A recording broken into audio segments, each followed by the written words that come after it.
Viewers, আজকে আমরা নবম দশম শ্রেণীর পরিসংখ্যান অধ্যায় বা এসএসসি পরীক্ষা যারা দিবা 27-28 শিক্ষাবর্ষে, 27-28 সালে তোমাদের জন্য আমরা পরিসংখ্যানের মাত্র কয়েকটা অঙ্ক সিলেক্ট করছি। ওইগুলা থেকেই তোমাদের মাত্র কয়েকটা থেকেই তোমাদের 20 মার্ক শিওর নিশ্চিত থাকবে। এই মাত্র কয়েকটা অঙ্ক আমি সমাধান করে দিব আমার এখানে। সবাই আমাদের সাথেই থাকবে। আর এই ভিডিওগুলো আসলে আমার ব্যাচের স্টুডেন্টদের জন্য বানানো আর কি। তো ভাবলাম যে আরো যদি কারো উপকার হয়, এই কারণে আসলে ফেসবুকে দেওয়া। তো আশা করি সবাই ভালো লাগবে, আমাদের সাথেই থাকবা। আমরা আজকে এটা বক্স দেওয়া আছে, কিছু তথ্য দেওয়া আছে প্রদত্ত সারণী থেকে আমরা মধ্যক নির্ণয় করব। মধ্যক নির্ণয় করার কথা বলছে আমাদের। তো আমরা মধ্যক নির্ণয় করতে গেলে আমাদের আগে মধ্যক নির্ণয়ের সারণী লাগবে। আমরা লিখে নিব মধ্যক নির্ণয়ের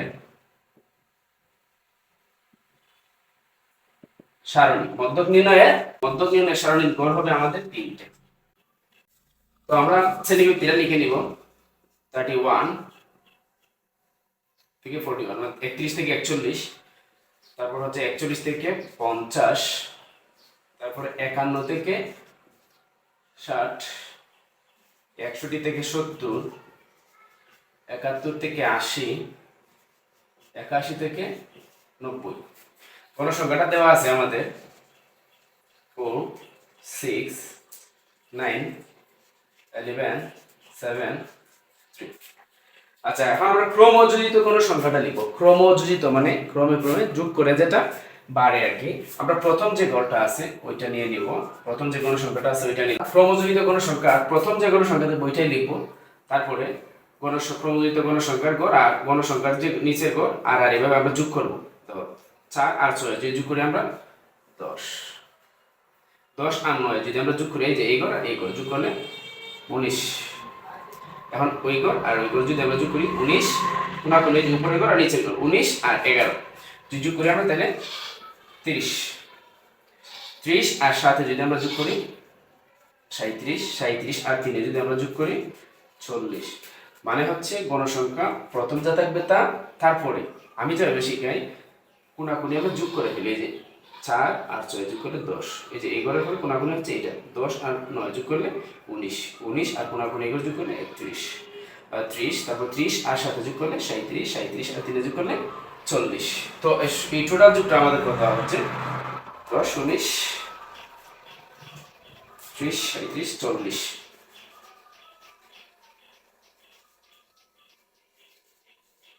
আমাদের গণসংখ্যা হচ্ছে 40। এখানে তোমরা নিচে লিখে নিও, আমি সাইডে লিখছি। জায়গা নাই আর কি আমার এখানে, তাই এখানে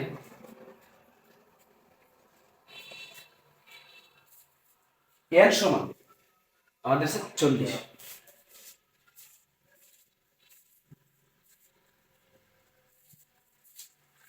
তো এখানে n সমান 40, আমরা n/2 বের করব।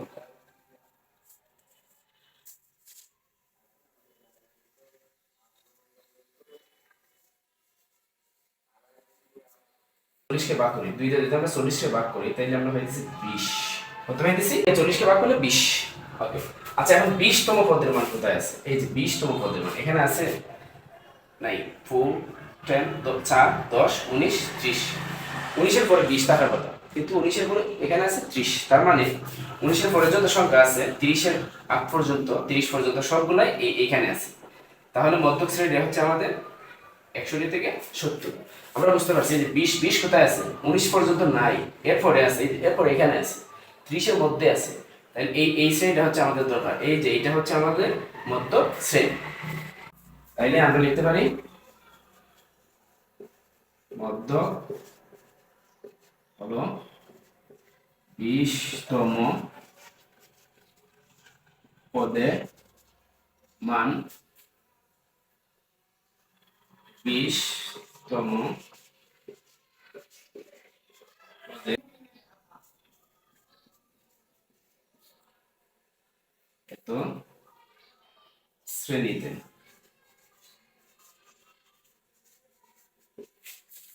তাহলে 20তম পদ কোথায় আছে? 61 থেকে 70 এই শ্রেণীতে আছে। তাহলে মধ্যক শ্রেণী,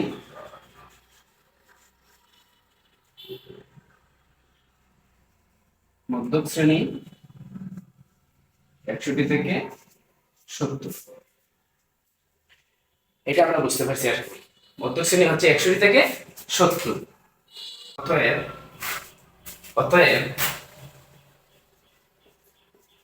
মধ্যক সমান L plus n/2 minus fc into h/fm। এটা হচ্ছে আমাদের মধ্যকের সূত্র, এটা হচ্ছে আমাদের মধ্যকের সূত্র। আশা করি সবাই এই জায়গা পর্যন্ত বুঝতে পারছো।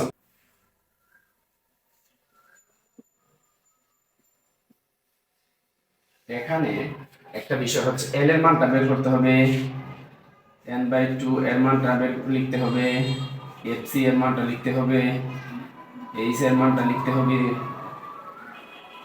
fm এর মানটা লিখতে হবে। আমরা L মানে মধ্যক শ্রেণীর নিম্ন সীমা, L মানে মধ্যক শ্রেণীর নিম্ন সীমা। মধ্যক শ্রেণী কোনটা? এই যে আমাদের মধ্যক শ্রেণী হচ্ছে এটা 61 থেকে 70। নিম্ন সীমা মানে ছোট সংখ্যাটা আমরা নিব 61, 61। আচ্ছা n/2 এর মান তো আমরা পাইছিলাম, n/2 এর মানটা আমরা কত পাইছিলাম? n/2 এর মানটা আমরা পাইছিলাম 20। তোমরা দেখে নিবা, n/2 এর মানটা আমরা পাইছিলাম 20।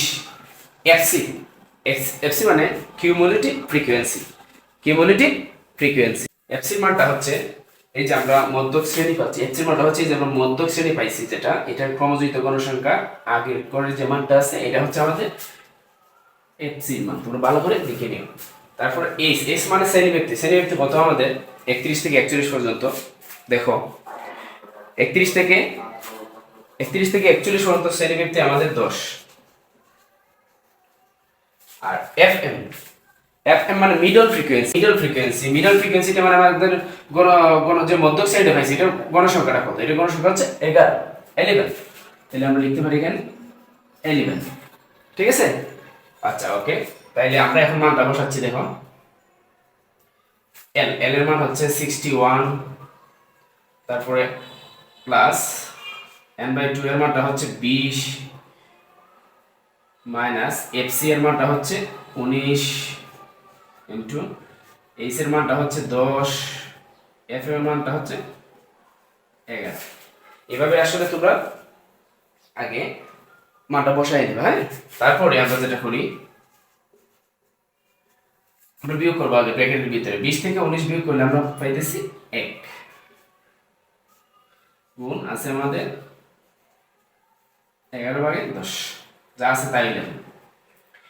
এখন আমরা আগে গুণ করে নিব। ঠিক আছে, গুণ থাকলে আমরা আগে গুণ করে নিব। 1 আর 10 এর গুণ হলে 10 একে 10, নিচে আছে 11, নিচে কত আছে? 11। আমরা এখন ক্যালকুলেটরে করব 10 কে 11 দিয়ে ভাগ করব। আমরা যদি 10 কে 11 দিয়ে ভাগ করি তাহলে হচ্ছে 0.91, 0.91। তাইলে এখন আমরা কি করব? দুইটাই যোগ করে দিব, এই দুইটাই দিয়ে দুইটা যোগ করে দিব। 61 আর 0.91 যদি আমরা যোগ করি তাহলে হচ্ছে 61.91। শেষ। অতএব মধ্যক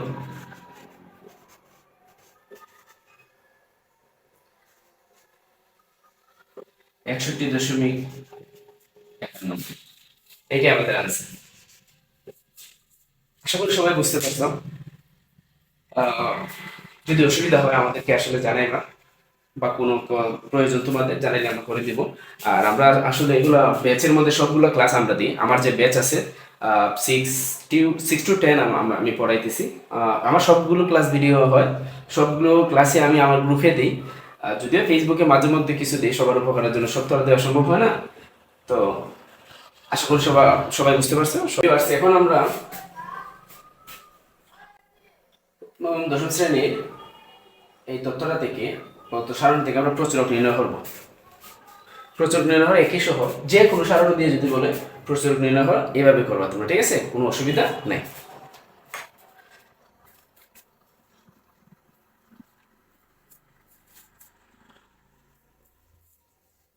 এখানে প্রচুরক নির্ণয় করতে গেলে আগে আমাদের দেখতে হবে গণসংখ্যা।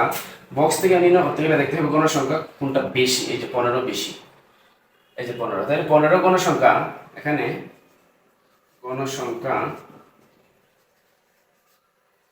সর্বাধিক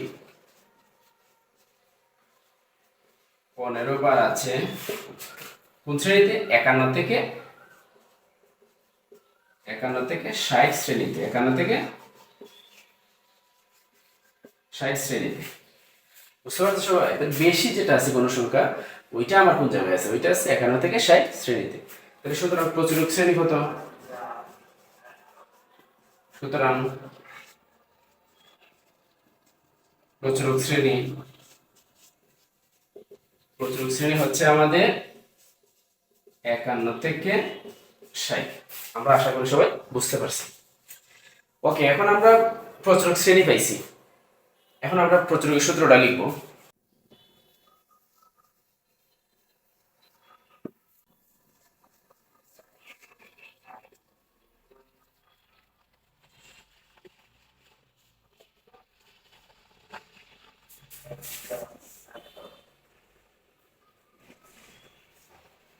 আচ্ছা, তো আমরা প্রচুরকের সূত্রটা লিখলাম, তারপর আমাদের এই তথ্যটা লাগবে। প্রচুরকের সূত্রটা আগে তোমরা মুখস্থ করে নেবা। L plus F1 by F1 plus F2 into H মুখস্থ করে নেবা, ঠিক আছে? তারপরে আমরা দেখবো এই মানগুলো আমরা বের করে নেব। তারপরে L মানে প্রচুরক শ্রেণীর নিম্ন সীমা। আমরা আগে শিখছিলাম মধ্যক শ্রেণীর নিম্ন সীমা। এখন L মানে প্রচুরক শ্রেণীর নিম্ন সীমা। এই যে প্রচুরক শ্রেণী 51 60, নিম্ন সীমা মানে ছোটটা, তাহলে আমাদের 51। F1 মানে যে প্রচুরক শ্রেণী কোন জায়গায় আছে? এই যে এখানে আছে। F1 মানে ওই যে প্রচুরক যেটা আছে আমাদের 15, F1 মানে ওই 15 থেকে প্রচুরক 15 থেকে আগের যে ঘরটা আছে 10, এটা আমরা বিয়োগ দিব। তাইলে কত পাইতেছি? 15 থেকে 10 গেলে 5। তারপর F2 মানে ওই যে প্রচুরক 15 পাইছিলাম, প্রচুরক 15 যেটা আছে আমাদের গণসংখ্যা সর্বাধিক যেটা বেশি বার আছে, তো 15 থেকে গণসংখ্যাটা থেকে 4 এর যে ঘরটা আছে, 4 এর ঘরের গণসংখ্যাটা ওইটা বিয়োগ দিতে হবে। তাইলে আমাদের 15 বিয়োগ 9, 15 মাইনাস 9। তাহলে 15 থেকে 9 বিয়োগ করলে কত হচ্ছে আমাদের? 6। আর এইচ মানে শ্রেণী ব্যক্তি। এইচ মানে শ্রেণী ব্যক্তি হচ্ছে এখানে 10। শ্রেণী ব্যক্তি হচ্ছে 10। এই যে 21 থেকে 30 পর্যন্ত তোমরা গণো। 21 22 23 24 25 26 27 28 29 30। এই যে শ্রেণী ব্যক্তিটা, এটা হচ্ছে আমরা পাইলাম 10, পার্থক্য 10 শ্রেণী ব্যক্তিটা আমাদের হচ্ছে 10। তাইলে আমরা এখন মানটা বসাই দেব। 51, F1 এর মান পাইছি আমরা 5, F1 এর মান পাইছি 5 প্লাস F2 এর মান পাইছি 6 ইনটু H এর মান পাইছি আমরা 10। ওকে, 51 গুণ আছে আমাদের, আমরা গুণটা করে নিব আগে, ঠিক আছে? এটা উপরে আছে, উপরে গুণ হবে, নিচে কিন্তু হবে না, ঠিক আছে? একটা সংখ্যা তাহলে উপরে থাকবে 10 আর 5। আর 5 যদি আমরা গুণ করি 5 10 এ 50, নিচে এই যে 5 আর 6 দুইটা যোগ হবে, 5 আর 6 আমাদের 11, তাইলে 51। আর আমরা 50 কে 11 দ্বারা ভাগ করব। 4.5 50 এর মধ্যে 11 ভাগ করলে হবে 4.5। আমরা এখন এই দুইটা যোগ করে দিব, তাইলে আমরা পাইতেছি 51 আর 4.5 যদি আমরা যোগ করি তাহলে পাইতেছি 55.5। অতএব প্রচুরক 55.5। এটাই आंसर। যারা আমরা এই ভিডিওগুলো আমাদের ব্যাচের গ্রুপে দিয়ে দিচ্ছি, প্রতিদিন ডেইলি আমরা দিতেছি। আর যারা আমাদের ব্যাচে নাই তারা যাতে কিছু উপকৃত হয় তাই ওই ভিডিওগুলো আমরা ফেসবুকে কিছু শেয়ার করতেছি। তো সবাই যারা আমাদের এখানে অফলাইনে পড়তে চাও, যদি পড়তে ইচ্ছুক হও তোমরা, তাহলে আমাদের সাথে যোগাযোগ করতে পারো।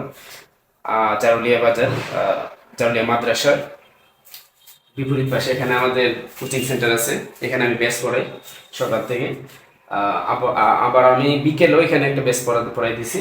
যারা পড়তে ইচ্ছুক যোগাযোগ করতে পারো আমাদের সাথে। যে কোনো স্কুল হোক, মাদ্রাসা হোক, অসুবিধা নেই। যে কোনো স্কুল হোক 6 to 10 পর্যন্ত পড়তে পারবে, অসুবিধা নেই। মাদ্রাসা হলো 6 to 10 পর্যন্ত পড়তে পারবে, অসুবিধা নেই। আমরা পড়াতে পারবো, এখানে যোগাযোগ করতে পারো আমাদের সাথে। আশা করি এই অঙ্কটা সবাই বুঝতে পারছো। যদি বলে যে সারণী থেকে প্রতিরূপ নির্ণয় করো, এই নিয়মে যে কোনো ডাক দিক, যে কোনো ডাক আমরা এই নিয়মে করবো, জাস্ট নিয়মটা তোমরা ফলো করবা, ঠিক আছে? নিয়মটা মনে রাখলি এনাফ। তো প্রিয় ছাত্রছাত্রীরা, আজকে আমরা পরিসংখ্যানের সংক্ষিপ্ত পদ্ধতিতে গড় নির্ণয় করব। খুবই ইম্পর্টেন্ট, সংক্ষিপ্ত পদ্ধতিতে গড় নির্ণয়। তো সংক্ষিপ্ত পদ্ধতিতে গড় নির্ণয় করতে হলে আমাদের সর্বপ্রথম সংক্ষিপ্ত পদ্ধতিতে গড় নির্ণয়ের সারণী বের করতে হবে, ঠিক আছে? যে কোনো একটা সারণী দেওয়া থাকবে, দেওয়া থাকবে, বক্স দেওয়া যদি থাকে অসুবিধা নেই। যদি বলে যে সংক্ষিপ্ত পদ্ধতিতে গড় নির্ণয় করো, তাহলে আমরা এই নিয়মটা করবো, ঠিক আছে? সংক্ষিপ্ত পদ্ধতিতে গড় নির্ণয় করতে হলে আগে আমরা গড় নির্ণয় সারণী নির্ণয় করবো 5টা গড়। গড় নির্ণয় সারণীতে, সংক্ষিপ্ত পদ্ধতিতে গড় নির্ণয় সারণীতে গড় কয়টা? 5টা। 1 2 3 4 5টা, একদম মনে রাখতে হবে, ঠিক আছে? প্রথম গড় শ্রেণীবৃত্তি, তারপরে গড় শ্রেণী মধ্যমান xi, তারপরে গণসংখ্যা fi, দাব বিচ্যুতি ui সমান xi minus a by h, পরের গড় হচ্ছে fi ইনটু ui। এই যে গণসংখ্যা দাব বিচ্যুতি গুণ করে এই করে বলবে, ঠিক আছে? তো প্রথমে আমরা যে কাজটা করব, শ্রেণীবৃত্তি দেওয়া আছে আমাদের এখানে, এই যে 31 থেকে 40, মানে 31 থেকে 40, তারপরে 41 থেকে 50, 51 থেকে 60, 61 থেকে 70, 71 থেকে 80, 81 থেকে 90, 91 থেকে 100 আমরা লিখলাম, ঠিক আছে? লেখার পর আমরা গণসংখ্যাটা বসিয়ে দিলাম। হ্যাঁ, এই যে এখানে আছে 6 8 10 12 15 5 7 2, এই যে আমরা গণসংখ্যাটা বসিয়ে দিলাম, ঠিক আছে? তো গণসংখ্যা মোট কত হচ্ছে আমাদের 50, এর সমান পাইছি আমরা 50। এখন আমরা শ্রেণী মধ্যমান বের করব। শ্রেণী মধ্যমান বের করতে গেলে নিয়মটা হচ্ছে, এই যে শ্রেণীবৃত্তি আছে আমাদের, শ্রেণীবৃত্তি যা আছে, এই দুইটা সংখ্যা যোগ করতে হবে। দুইটা সংখ্যা কি করতে হবে? যোগ করতে হবে। তাইলে 31 আর 40 যদি আমরা যোগ করি, কত হচ্ছে আমাদের? 31 40 71। 31 আর 40 যদি আমরা যোগ করি, কত পাইতেছি আমরা? 71। তো 71 কে, এই যে আমরা 71 পাইলাম, 71 কে আমরা 2 দিয়ে ভাগ করব। কত দিয়ে ভাগ করব? 2 দিয়ে। 2 দিয়ে যদি আমরা 71 কে ভাগ করি, তাইলে আমরা পাইতেছি 35.5। 35.5, ওই এই মানটা আমরা এখানে বসাবো, 35.5। শ্রেণী মধ্যমানের নিয়মটা হচ্ছে প্রত্যেকটা শ্রেণীকে আমরা 2 দ্বারা যোগ করে 2 দ্বারা ভাগ করব। 41 আর 50 যোগ করে 2 দ্বারা ভাগ করে যে জামানটা পাই এখানে বসাবো।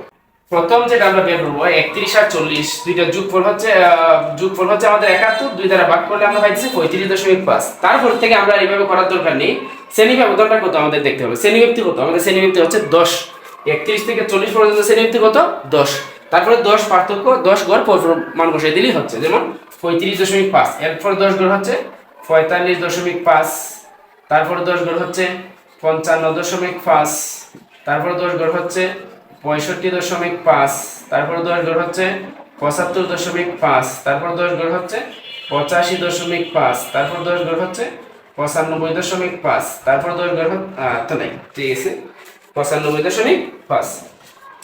এখন যে বিষয়টা আমরা শ্রেণী মধ্যমান বের করলাম, গণসংখ্যা দেওয়া আছে, ধাপ বিচ্যুতি বের করতে আমাদের প্রথম যে কাজটা করতে হবে, শ্রেণী মধ্যমান থেকে আনুমানিক গড় এর মানটা বের করতে হবে। তো আমরা ধাপ বিচ্যুতি বের করতে হলে আমাদেরকে সর্বপ্রথম যে কাজটা করতে হবে, শ্রেণী মধ্যমান থেকে আমাদের এর মানটা বের করতে হবে। এর মানে হচ্ছে আনুমানিক গড়। তাহলে আমরা দেখবো গড় কয়টা। এই যে তোমরা একটু দেখো, 1 2 3 4 5 6 7, এটা বেজুড় যদি হয় তাহলে আমরা মধ্যখানের গড়টারে এর মান ধরতে পারি, অথবা যে কোনো একটা গড়ের মান ধরলে আমাদের অঙ্ক হবে।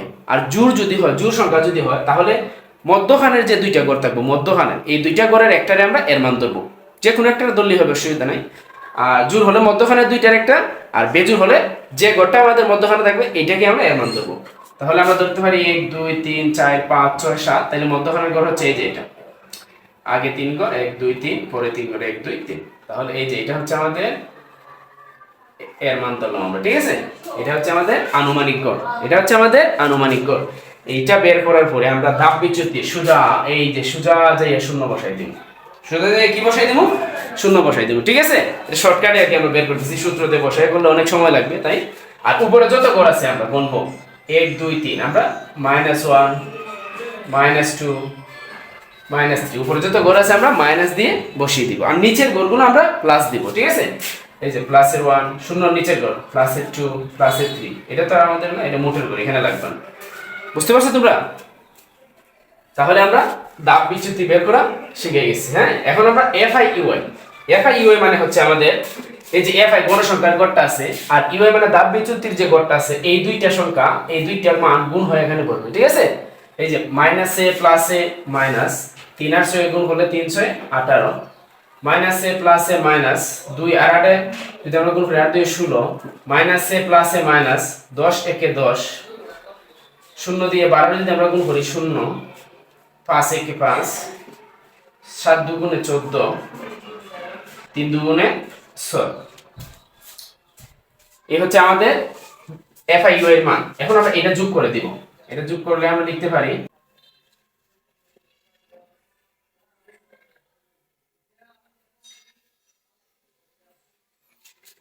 সামেশন এফআইইউআই এটার মানে সামেশন মানে হচ্ছে সমষ্টি যোগফল এই সবগুলা যোগ করব আমরা তোমরা সবাই কি করবে আমি বলি তোমাদের ক্যালকুলেটর হাতে নিবা সবাই উঠাবা -18 আবার উঠাবা -16 আবার উঠাবা -10 শূন্য দেওয়ার দরকার নেই আমাদের আবার উঠাবা প্লাসের 5 আবার উঠাবা প্লাসের 14 আবার উঠাবা প্লাসের 6 তারপর সমান সমানে চাপ দিবা যা আসে প্লাস আসলে মান প্লাস মাইনাস আসলে মাইনাস তো আমাদের এই মানটা পাবো আমরা -19 এই মানটা আমরা পাইছি -19 কত কি বুঝতে পারছো তোমরা প্রথমে -18 ক্যালকুলেটর উঠাইবা তারপর -16 তারপর -10 শূন্য লাগবে না তারপর প্লাসের 5 প্লাসের 14 প্লাসের 6 সমান সমান চাপ দিব আমরা পাবো -19 যদি প্লাসের মান আসে তাহলে আমরা এখানে প্লাসের মান লিখব অসুবিধা নেই এখন বড় বের করব ঠিক আছে এই মানটা আমরা পাইলাম আমি এই দিকে লিখেছি তোমরা নিচে লিখবা গড় x প্রাইম সমান আমাদের সূত্রটা হচ্ছে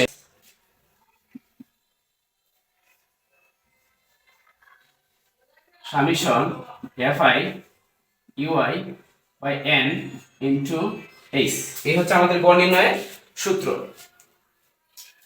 আমাদের গড় নির্ণয়ের সূত্রটা হচ্ছে x prime equal to a plus summation fi ui by n into h তো আমরা আগে মান বসাবো এর মান আমরা পাইছিলাম 65.5 আমরা দেখব এখানে 65.5 প্লাস